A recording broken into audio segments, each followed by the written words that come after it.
الحمد لله نحمده ونصلي ونسلم على رسوله الكريم أما بعد فأعوذ بالله من الشيطان الرجيم بسم الله الرحمن الرحيم انما الاعمال بالنیات۔ اس پر بات چل رہی تھی اعمال کا دار و مدار نیتوں پر ہے، چنانچہ جیسی نیت ہوگی اس کے اعتبار سے عمل کا اجر و ثواب ہوگا۔ بلکہ یہاں تک فرمایا گیا کہ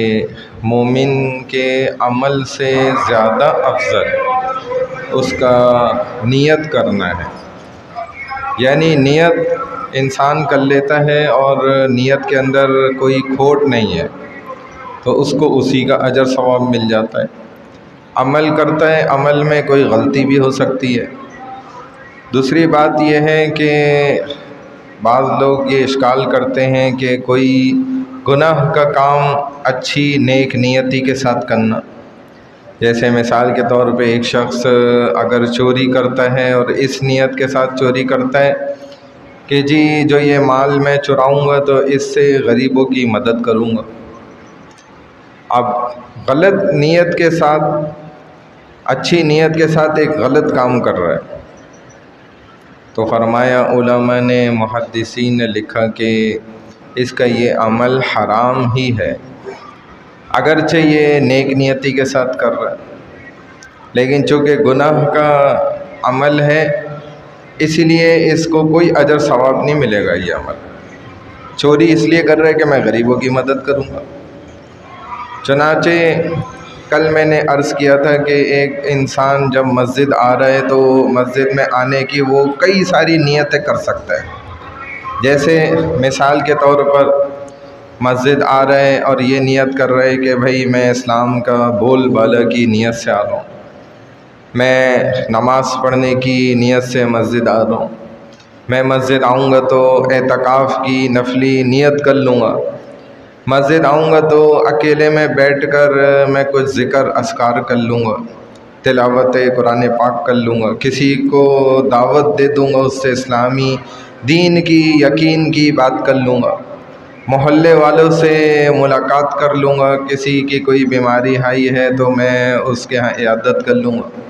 اب جتنی زیادہ محدثین لکھتے ہیں، علماء فرماتے ہیں کہ یہ نیت کرتا جائے گا اتنے ثواب اس کا بڑھتا چلا جائے گا۔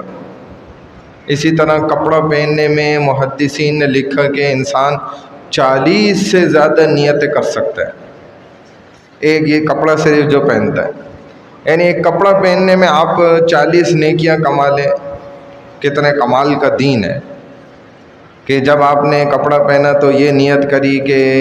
اللہ کی ذات خوبصورت ہے اور خوبصورتی کو پسند کرتی ہے، چنانچہ میں بھی اپنے جسم کی خوبصورتی کے واسطے یہ لباس پہن رہا ہوں، تو یہ ایک نیت ہو گئی، اور میں اپنے عیوب کو چھپانے کی نیت سے یہ کپڑا پہن رہا ہوں تو دوسری نیت ہو گئی، اور میں رسول صلی اللہ علیہ وسلم کی سنت کو پورا کرتے ہوئے پہن رہا ہوں تو تیسری نیت ہو گئی، اور میں وہی سنت لباس پہن رہا ہوں تو چوتھی نیت ہو گئی، اور اگر کہہ دے الحمدللہ الذی کسانی ھذا ورزقنی من غیر حول منی ولا قوہ، یہ الگ نیت ہو گئی، اور میں چونکہ اللہ کا حکم ہے تو یہ کام کر رہا ہوں، پھر مجھے عبادت کرنی ہے، نماز پڑھنی ہے، اس لیے میں اپنے سطر کو بھی ڈھانک رہا ہوں جو کہ فرض ہے۔ تو ایک لباس پہننے میں اتنی ساری نیتیں یہ کر سکتا ہے۔ اگر اجر ثواب اپنا بڑھانا چاہتا ہے، اب یہ نیتیں کرنا سیکھنا اور کیسی نیت کدھر کب کرنی ہے، تو یہ اللہ والوں کے مجلس میں بیٹھ کر انسان ترتیب وار ساری نیتوں کو سیکھے جیسے دنیا کے کاموں کو سیکھتا ہے۔ اللہ میں عمل کی توفیق عطا فرمائے۔ سبحان اللہ وبحمدہ، سبحانک اللہم وبحمدک، نشہد ان لا الہ الا انت، نستغفرک ونتوب الیک برحمتک یا ارحم الراحمین۔